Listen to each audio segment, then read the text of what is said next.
8 days to Christmas, and you can see right here on the Morning Express show, already getting into the mood. Benji will be dancing for us at the end. And wonders of his love. Oh, yeah. I did music in school. Did you now? Yes. So you can sing with them at some point? I think I can do a little something. Mr. Obaga would be so proud of these young guys. They're really good. Yeah, and I they like are. the studs. Oh yeah? So cool, Of course, yeah. because you're a stud guy. I just think it's Benji cool. Ndolo, Tony Gachoka, good morning, gentlemen. Good morning, Sophia. The way it is time, good to see you. What's up with the shirt? No, What's up with the shirt? Benji. What's wrong It's with the opposite of Kanu. Luminous green. Well, Kenya is 50. Kenya You know, is 50, so and I like that you you to have the style up little, what is this called? the flag of the Republic lapel. of Kenya. The lapel. Yes, the lapel. Yes. Yes. But beyond that, it is the flag. It's the symbol. It's the symbol. And coming Should out get one of for this, Benji. yes, and coming out of this, I actually have one. It's at home. coming out of these celebrations, Yes. and we did touch on it last week. It was quite good to see that the president and the government, tried to be more inclusive at Kasarani and in the events leading up to Kasarani. Yeah. I would have wanted to see more involvement of the county governments. I would have wanted to see the whole of Kenya enjoy the celebrations of 50 rather than it being a Nairobi affair. Yeah. I believe that the president and the government did what they could to put in the history books and it really in the chapters of history. And did what they could, Tony, really? Yes, Many I people do. feel not enough Just was below done. par. It was below par. There was no excitement. There was I think, no Sophia, buzz. you're very harsh on this government. I'm and not this, harsh. and I'm the telling you what president. analysts have said and what this celebration, Kenya at 50, has been looked at as a non-starter. So if I'm an analyst as well, so let them have their say. And let me have my say. your say is and, that- and then people can have their way. Okay. The president and the government must be congratulated. Right. I mean, the numbers of heads of state and government who are able to grace this occasion, having been given them, the enormous event of Mandela's death, and obviously what was going around in the continent, was a show of force, really, by the president. I want to say that I was at the gardens when the flag was hoisted, and the people, despite the rain, thousands of Kenyans, came from all over the Nairobi, and they were there singing the anthem, supporting, the country and feeling Kenyan. Then right after that, when you went to Kasarani, I saw the armed forces, kind of removing the stone face and becoming, groovy as Ndolo will become at the end of the program. And when that Dreamliner, Kenya Airways Dreamliner flew, the status symbol, I don't know, Sophia, because you weren't there, you didn't feel it. But just Who that, said I wasn't but there? the Tony? beauty, no, I'm just saying, the beauty was of there. being Kenyan. And when you felt that, there was a bit of, everybody did a bit to make it that much special. And I think the organizers had logistical problems, they had budget constraints, but I think they pulled off a good 50 year for Kenya. But that's not Really? a credit to the president. Well, I think he's in charge, as you know. Of course he is. Yes. The beauty of our country, Sophia, and I know I seldom speak in these terms, is the characteristic, fire in the breast of every Kenyan. The resilience, the perseverance, the hope that tomorrow could be the one. The optimism that Tony saw at Uhuru Gardens, I didn't go the other day, is the same exact optimism that people saw 50 years ago. My dad was at the first one in 1963 when that flag was hoisted. And this is very characteristic of the Kenyan spirit, where people wake up every morning, many of them jobless, walk to industrial area hoping to get a job. Farmers put their seed in the ground. Yeah. Every year, many of them, the rains fail. The ones who do, the markets fail them. The programs, the government subsidy programs and what have you for buying maize and whatnot usually are manipulated, as you saw in the maize scandal, which he would know much more than me. But Kenyans never give up. They always feel that tomorrow could have a chance to be a better, and it's a very fantastic attribute. It's an attribute which I think at the right time, when it's tapped, this country will in essence be able to move to excellence away from mediocrity. But for now, I agree with you. The occasion for the 50 years, the organization that was running that has been reputed to have been what they called the 2 billion in 2 days. A money-making, money-eating scheme. It was quite mediocre. The whole idea to channel all the media houses through one portal, with the sound delays and the very lousy cutaways and what have you. And the best example to give, just to show how bad this was, did you watch Mandela's burial yesterday? Yeah. Can you imagine the service at that, the event where they did the church service? Can you imagine that, whole silhouette was put up in 10 days? Just look at how fantastic and how well it was done. Yeah. We had 3 months here. There's been lots of complaints from people like Mudhoni Drama Queen, who have been part of the planning committee, who came up with ideas, etc. And basically whatever came out was, they said it's 500 million. There's been but even not reports it's 3 been months, it's been longer. We've always known we'll start 50 I think at Sophia, this point. Sophia, so we should have done. I think Benji, I think Benji is more responsible than that. This president can do no wrong. Or right in his view, and I didn't say that. And it's actually not about the president. And that's what I want to be very clear. You said that this matter was mishandled. And Do you agree? Let's begin at... I think you're not going to put words in my mouth. But I want to say this. This matter was run from State House. Obviously, the Secretary, Wario, was involved as the spokesman of the thing. But it was a presidential, it was an executive function. And the president was obviously kept abreast of this matter and ticked off on all the boxes. What I'm saying is that every coin has two sides. But Kenya is always beating itself down. This was remarkable. More than 14 heads of states were here, which shows Kenya's place in Africa. It's obviously true. People came here. It was raining and wet that morning, if you remember. So flying everybody, the logistics at Jomo Kenyatta International Airport to put this thing together with all those things that he's talking about, the problems of procurement and so on. It is very hard in the country with the current constitution and the practice of procuring services. Tony, yes. While you've talked about the heads of states coming, that is great. Yes. But the argument would be, at the end of it, it's about Kenyans. Yes. And we remember we had a discussion here and we got people sending their views about how, sufficiently they feel a lot of planning has gone into the particular event, the Kenyan spirit, the excitement, the buzz. And across the board, the message was there was a huge failure and flop. There was not that buzz. Even in days leading up to, you couldn't tell in a few days Kenya was playing the marking Kenyan such anthem after the East African anthem. Such a historical moment. So whilst some things, yes, we talk about the presidents and all that, but in just rallying people around such a huge event, that most I think that's a view for those who support the opposition, and every country has an opposition. Okay. And whatever you do, they must criticize it. Okay. Well, I am just talking about the analysts that she has said have spoken. Not because analysts. I have spoken. I've told you about the show we had, and people sending their views. I was there. I felt it.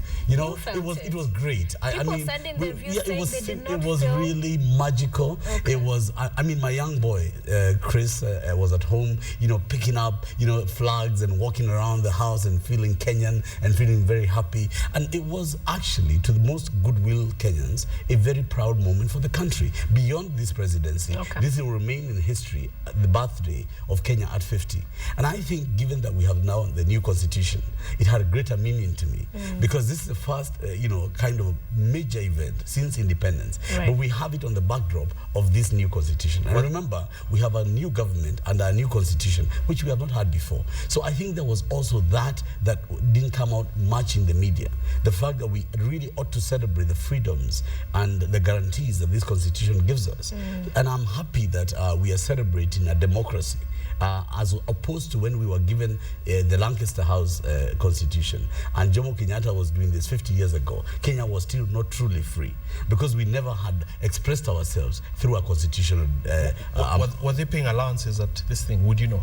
I don't know because I don't work for government. Because sometimes that jades but you work for an NGO. Maybe they give handouts, but I don't know. No, sometimes they give per diems, but for this particular thing, I think there were some reports that there are probably allowances and per diems. I don't work for government. I just went as a Kenyan.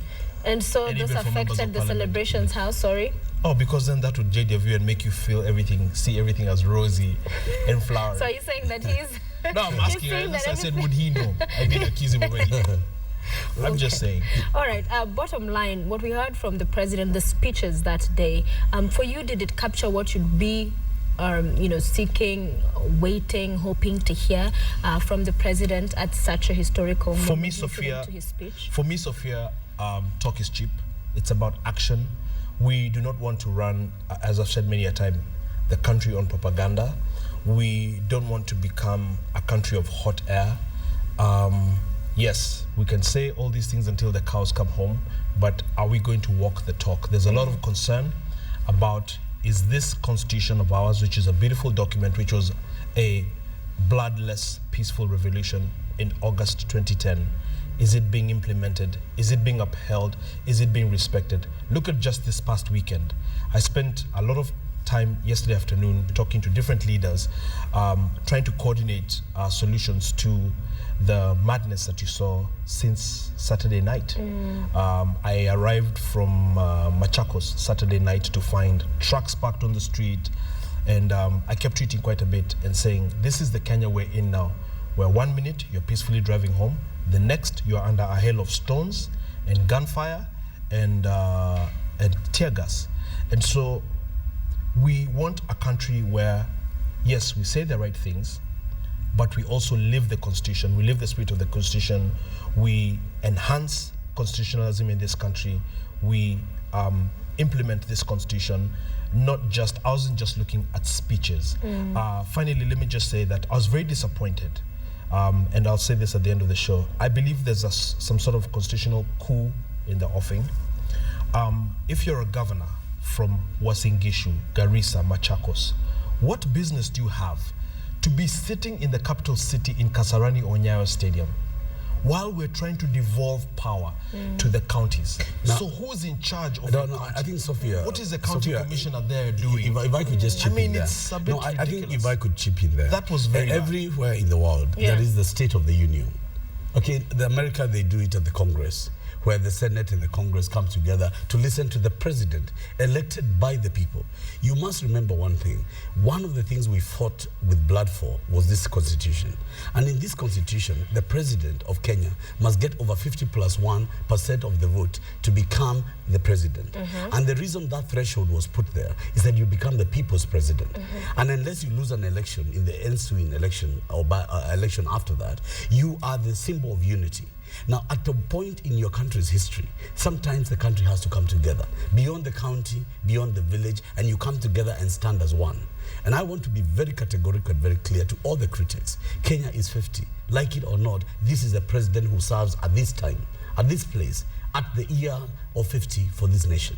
It's a time for pride. Our children and our children's children should look forward on this day and say, that day when Kenya was 50, where was I? As we are analyzing what Jomo Kenyatta did and other leaders like Tom Mboya and the rest who were there 50 years later. So what about the people at the counties? Because usually what we're seeing happening... Sophia, I began by saying, and let's be very frank, I began by saying that I felt that these celebrations were fantastic, but I would have wanted to see more involvement of regional governments and more involvement of local. And in your view, the involvement of regional governments would have been to have all the county governments in come my to view, Kasarani? there ought to be a national event of some magnitude once in a while, because this doesn't come out every day. There must be national events where all county representatives, all county governments are there for nationhood. Yes, we have county governments, but we have one country, one Kenya, one flag.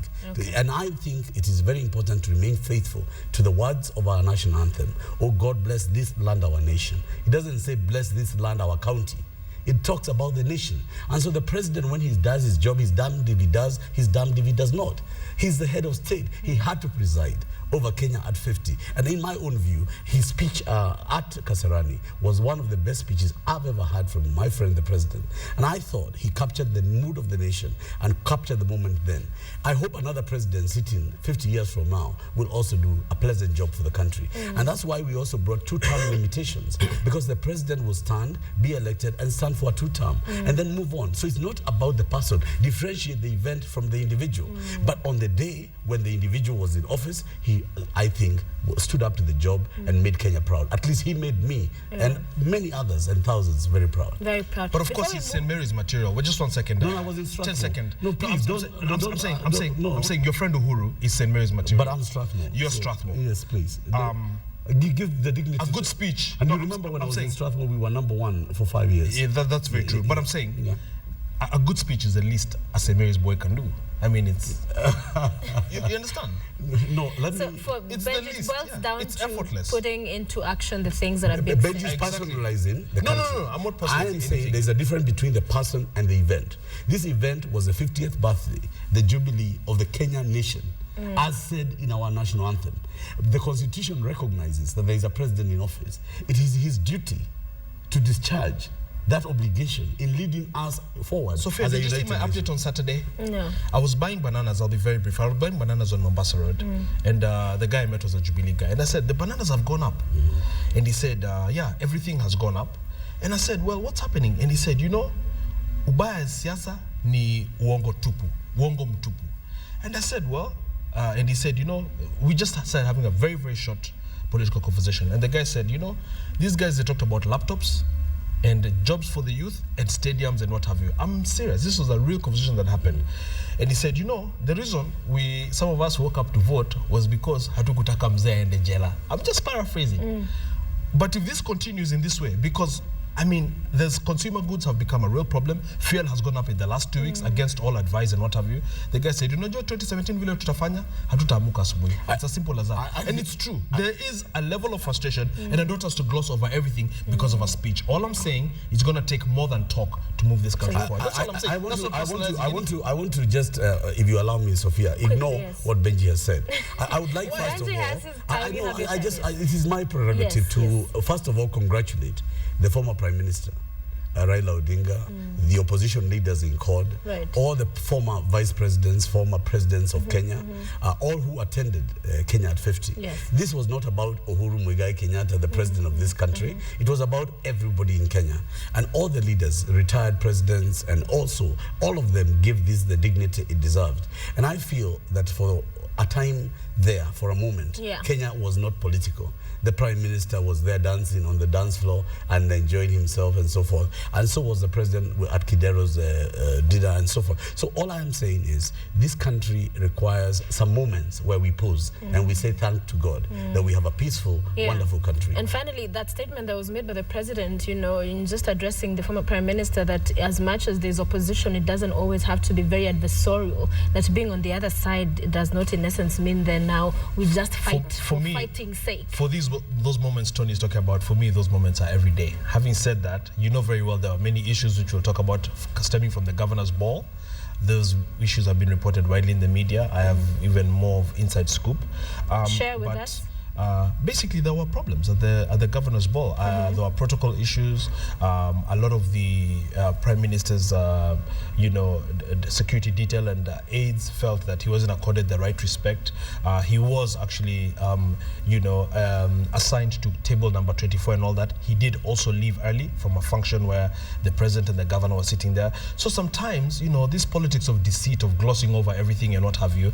And frankly speaking, I'm told that the reason strategically or tactically that he reached out to the governor yesterday in Kisumu is because, without doing that, as you know, Kisumu can turn very violent against the governor, and if anything happens, then that would be very implosive for the former prime minister. So there are issues. Let's make a habit of not glossing over everything. What I Let's like. talk about What I like. Facts speak for themselves.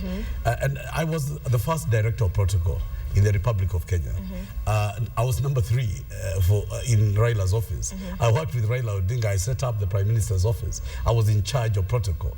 And I want to be very, very clear about this. Even then, he used to complain about toilets.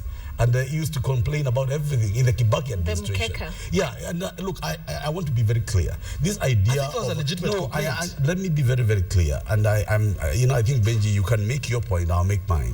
It becomes wrong when the Prime Minister's people or the former Prime Minister's people expect that everything must be done their way. Look, he served in office as he did. The former presidents are not complaining. Mwai Kibaki is not complaining. Neither is Daniel The governor of Nairobi so the issue, on the Prime Minister's party I want to be very, very clear. I think we must not, because you lost an election, assume that you're going to carry that over into government. Government is a matter of protocol. When the Prime Minister was Prime Minister, he was treated as such. And he was accorded everything that came with that office. And now that he's a former Prime Minister, he will have to live with it. And around the world, that is a normal and acceptable protocol issue. Now, he will never be able to sit at the table with the president as an equal. And there are those who believe in CORD, like Benji Ndolo, and they think that when the president is at any function, that he somehow has to accommodate the Prime Minister almost at his right hand. People must understand the president and the deputy president offered themselves to an election, were elected, and therefore the trappings of power and all that comes with it, including first among equals in protocol, is this part of the job. Is it true, Benji? Do many people think or expect that everywhere the Prime Minister is present with the President, they should be seen together? The former Prime Minister has obviously a following of millions of individuals, but I must not allow Tony to trash my name and image on this show. I do not have a contract with CORD.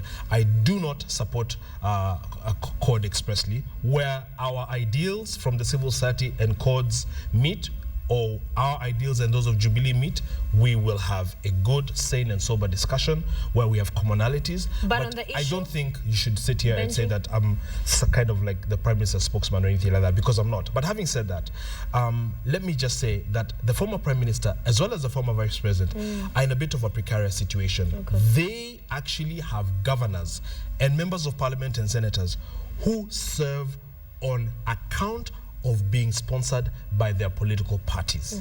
Now, let me just make a prediction, because this is my job. Where you have difficulties in those relationships, because these guys are leading the opposition from outside any of the chambers, you will have a situation where, in short order, these people will be very difficult to find for those politicians who they feel have not been respectful, have not played ball. So all I'm saying is that if Kidero had run on what's Amani coalition, he probably wouldn't be the governor. And the good people of Nairobi, the voters, as well as the ODM members, as well as members of CORD, are very acutely aware of this. That's all I'm saying. And so a level of respect and decorum. And so you'd have had the former Prime Minister on the same table. So Sophia, Sophia, let's be clear. You would have had him on the same Sophia, table. let me be not clear. Not at table number 24. It's actually very ironical to me, because the biggest fight, the issue of protocol, there were guns drawn at Nyayo Stadium. When Kalonzo Musyoka was the Vice President and Raila was the Prime Minister, I was working at Raila's office. Guns were drawn. Kibaki was seated there as the President, and because each of them wanted to do their other, guns were drawn at Nyayo Stadium because of this protocol issue. There is a problem within CORD, and it's a problem of not understanding that they lost an election. And I think it's important to agree, when you're the opposition, you do the opposition's role. But you cannot come and take over the protocol arrangements of government. The president is the president of the republic. And that there is no issue that he has to accommodate any other person other than what protocol will allow. And that is the issue. The point has been made. Gentlemen, I want us to go to Nelson Mandela's burial yesterday. The world, in fact, watched those who were able to attend the burial service, but very few, 450 for the actual burial ceremony. And of course, the conversation continues to be around what can be learned and taken from this great icon. I mean, he's been, the tributes that have been paid, amazing. I have not ever in my lifetime heard of anybody described across the board by everybody, in this kind of way. But the question of, can we ever have another Mandela? Can we ever have leaders that even come to as close as that? I was watching some analysis yesterday, and Paul was saying, he set a bar, and that means it's attainable. The only problem is, who is willing to sacrifice as much as he did? The answer is yes. You know what the magic bullet, if you may, is in the entire struggle? And I say this to a lot of, people that we work with, across the board all the time. Through the struggle, through the challenges, through the imprisonment, through the debate, the silver bullet that Mandela was able to use and harness effectively was, it never became about him. This is the mistake that people make along the way. You're struggling for whatever institution, and there are many, or a country and what have you, and then it becomes about you as a person. Yeah. If you look at Kenya's history, you could easily argue that for the first president, at some point during the struggle, he forgot the real heroes, Dedan Kimathi and those guys. They didn't get a decent burial. They didn't even have a grave, because I'm told Mandela wanted to visit Dedan Kimathi's grave and didn't find one. And somehow, you know, they had large tracts of land, an interest in manufacturing, interest in insurance, interest in banking and what have you, after a very short stint, having not really held down a job apart from as a water meter reader.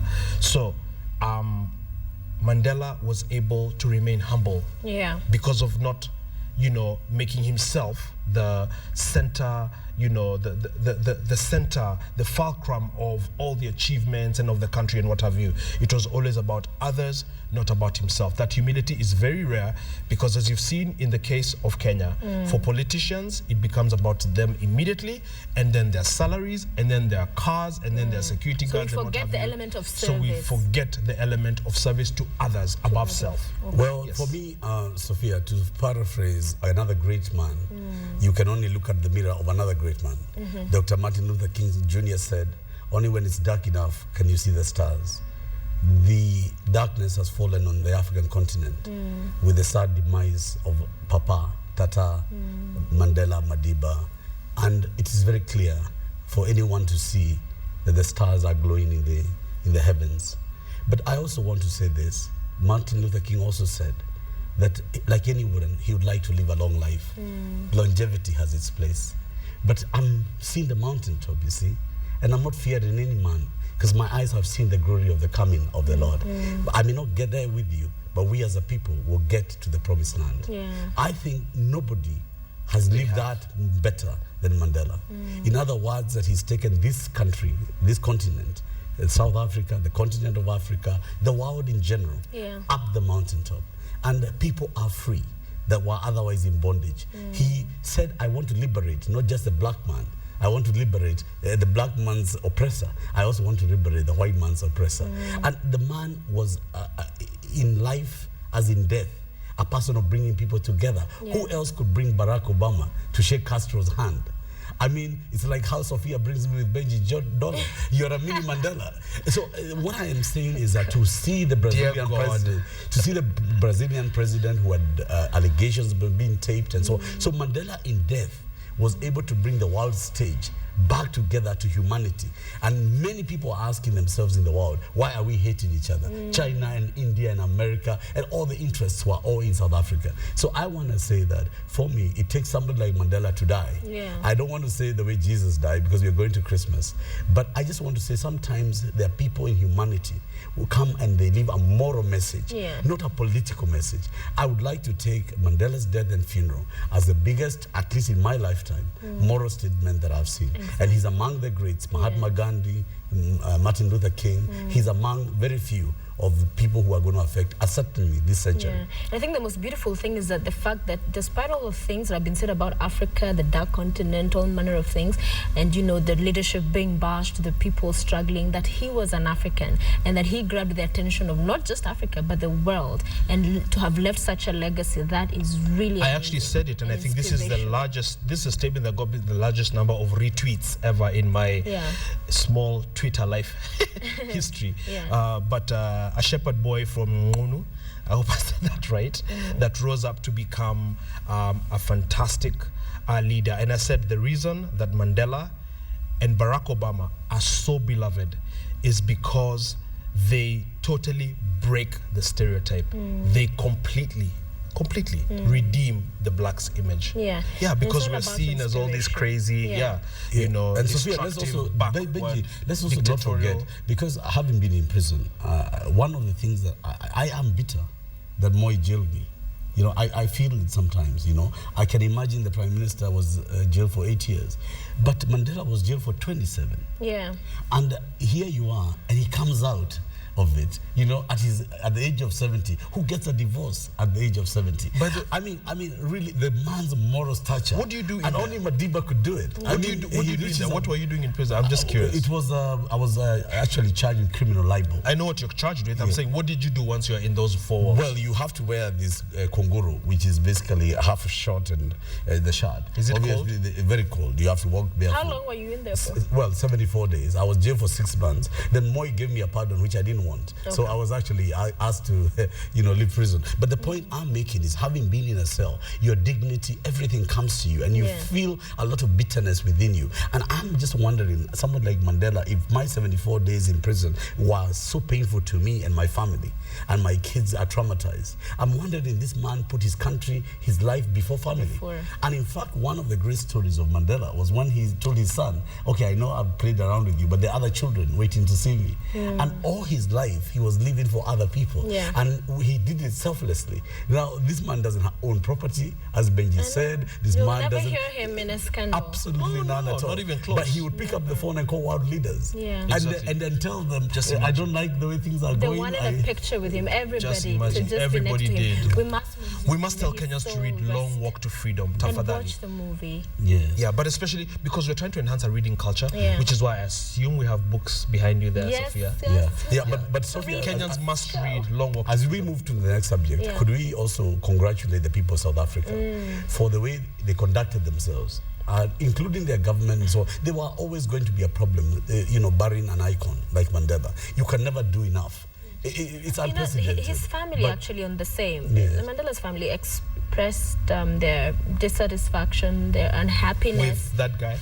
With not just that guy, that's a whole different story. But also that, fine, you've congratulated, and they do deserve the congratulation, I mean, the people of South Africa. But also we saw during the memorial service where all these world leaders came, but it was a tough crowd. I remember one person tweeting what a tough crowd this is, and as far as just the booze and the it's a chants. memorial service. You're having so many boos, then yays. So because for them okay. at the time, it's okay. It's okay. Yeah, It's okay to do that okay. because for It's them, quite okay. the boos are really to express their unhappiness with certain people in their leadership I and all believe in that. self-expression. I And believe such in a function. What was that's the fine. It was biggest the world concern? stage, more than 90 presidents there. Yes, it's a sad occasion, but this is a huge political figure. They expressed themselves. They booed when they had to. Notice that yesterday at the burial, because it's so somber, it was a much smaller crowd, less presidents, no booing whatsoever. But the So family was unhappy with the fact that the people decided to still express those Sophia, the point I'm such making, there was never an issue on Mandela's legacy.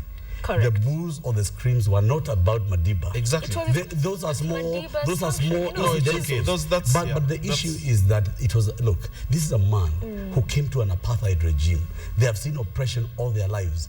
Now, to them, even many were not born when Mandela was fighting. But to them, he's this symbol of freedom. And I think when people see freedom, they express themselves in different ways. And as Benji says, I will be the last person to criticize a person, a right to say something wrong. Exactly. And I think if you've got a political point that you want to make, you can make the political point. I mean, funerals have that impact worldwide.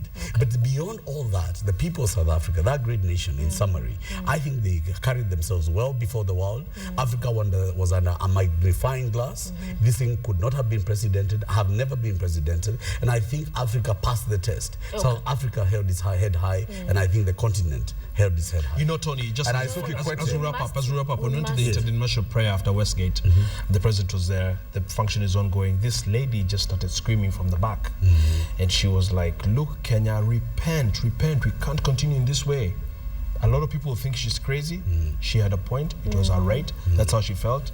And she was probably absolutely 100% correct. Okay. Very quickly talk about the visit by the president, the first, I think, since his election to the Rift Valley. Today, huh? Today. Yeah. He will be there today. He will be there tomorrow as well. Yes. And this is being seen as, a move to just quell some of these noises, as much as some would have said, yeah, it's okay. They're okay. They're managing well. But clearly it has caught their attention as a very big problem they're facing. Can I go first? Go, Benji. The president will be both in the North Rift as well as the South Rift. As usual, as is the Kenyan politic way of doing business, the explanation is, he's got to go and do a thank you and a homecoming. 8 months going into the 9th month? No, I don't think so. I think that is an excuse.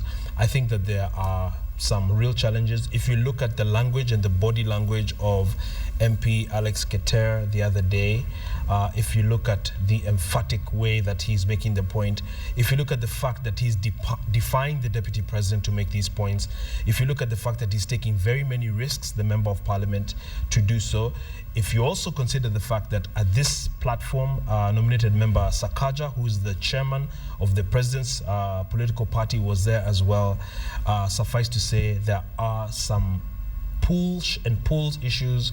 And Tony will remember very well that in 2008, this is exactly how the media started reporting of tensions and push and pull between William Ruto and Prime Minister Raila Odinga. And ultimately, you know how that turned out to be. We don't want to overemphasize the issue, but there's some challenges, and let's see what the demands are from the rift. I'm sure there will be some demands and some tensions today. Let's see what the rift, I guess, demands of the president as far as to ensure this does not become a rift. Exactly. Well, as far as jobs are not happening. I actually don't know why my friend, the president, hadn't gone to Rift Valley earlier. I think it makes absolute sense. Because when you are president, you have to take care of your constituency, the so-called Jubilee constituency. And if there is a problem with your constituency, you go and you talk to the people and deal with the issue head to head. And I think it's very important, I think, for this president and for the ruling coalition, for there to always be continuous interaction with the people. Yeah. I think it is a wonderful gesture for a region that voted him almost to a man. Although he's not going out, it's being seen as one to go put out fires, not really to go what I'm saying, if you would allow me, Sophia, is that whatever the reasons are in a visit, there are more than one. There are fires there. There are people who I'm sure are going to be happy to see the president. It's a consolidation of the constituency and of the base. Yeah. It will also be a show of force. Maybe there's been a lot of media-driven discussions about a rift. But what if you see thousands and hundreds of thousands of people within the week the president is traveling and are there to affirm and say that they remain united in the Jubilee coalition? The only way you pour water into all these rumors and discussions is actually to deal with it politically. One of the masters in this has been the former prime minister. The former prime minister always knows when to go to Kibera, always when to hold a Sunday rally, when to go to Mombasa to Nanoka grounds. And even when, if you remember in the upcoming to the 90s, we used to have Tononoka. We knew when you had to have the most important rallies and so on.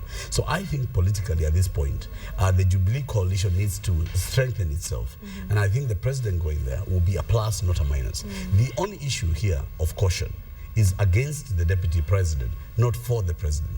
The expectations from URP that they're going to get 50% of government jobs and so on is unrealistic because those jobs are not empty. There are people occupying those positions. Right. And there is also this thing called the meritocracy. In other words, when you apply for a public job, you are going to be interviewed, you're going to be vetted, and you're going to go through a process. And I think what is important is for the president to be very honest and candid to his constituency, which is expectant of what is not possible. There are some promises incapable of being kept. You cannot promise somebody a job because you come from this region or because you are this gender. We must bring out a meritocracy in this country and put the best people to work so that the country can develop. At any rate, it's bad politics because it goes back to the politics of the 1980s where you capture power for the sake of your people, where basically pursuit of power is or should have a direct correlation to a return on your constituency by way of tribe and what have you. So Tony is right. It's first of all a flawed argument to begin with that, our communities put you in power, we are numerous, etc. So we deserve these jobs and what have you. Because I've seen one of the counties down there in the Rift Valley that has really complained that not a single one of their guys has been appointed a cabinet secretary or even principal secretary, and I believe that's the county of Bomet. Yes. Yeah. The only thing I want to agree with Sophia with you is that there's some arrogance within the operatives or some members of the presidency. And some of us who are supporters of Jubilee or friends of the president are very concerned. Yeah. Because there is a sense of arrogance a sense of something is not right in some corridors of power. And he needs to actually look back at other presidents we've had, not just here, but elsewhere in the world.